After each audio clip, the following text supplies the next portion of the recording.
And kicking off the main card, we got two UFC veterans at this point. Kind of a crossroads fight for these guys. Puna Soriano, Uros. Puna, he dropped down to 170 for the first time in his last fight in the UFC. He looked really good. He dominated Miguel Baeza, kind of mauled him with the wrestling. So if he could duplicate that performance versus Uros, I think that he'll make a statement in that division. And Uros, knockout artist. He's a guy that has 4 wins in the UFC. All of them are KOs. He's coming off a really nasty knockout win over Tim Means. And, both these guys are around their primes. So this fight, it's going to tell us a lot more about how these guys are going forward. Miguel Baeza, fighter who dealt with a lot of injuries, wasn't really very active recently. And obviously Tim Means is an older guy. So this is a better matchup to see where these fighters are at. But style-wise, they kind of do the opposite of what both want each other to do. Uros stays at kicking distance. He likes to land hard leg kicks, body kicks. His kicks are pretty fast. He has nice knees. I think that he's a little better in boxing range. He's dangerous there. He's fast. He sits down. He'll throw hard pull counters, good timing. And he's solid at catching guys with a big shot, like one-shot attacks as they come in.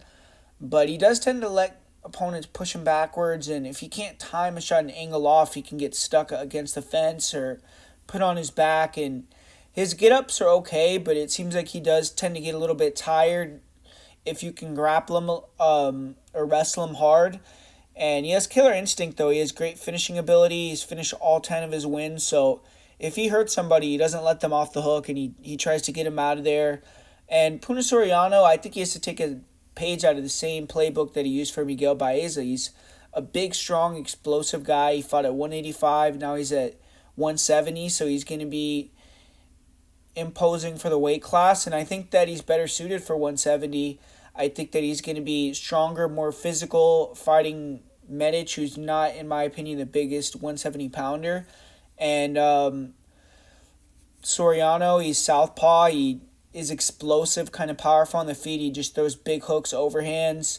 His defense isn't that bad, though. He has a good shell, and he kind of just comes in, closes the distance so you can't land anything big, and then tries to push against the fence, take you down. And against Roman Kapilov, he did take a ton of damage before getting knocked out, so I think he's a pretty durable guy. But in this one, if he can close the distance and put Medic against the cage, I think he's going to be able to take him down. And if he can take him down early, I think he can hold him down, wear on Medic, get him tired, and kind of just rinse and repeat that. His last fight, his ground and pound and his, ability to do damage on top wasn't the greatest. He landed a ton of punches, and I think he set the record for the most ground and pound shots, but never got close to a finish. So hopefully he's gone back and tried to work on that a little bit, but regardless, if he can get on top and even do the same exact thing, he's going to be able to get the W again. And I think that he can get this win as the underdog, get the upset here.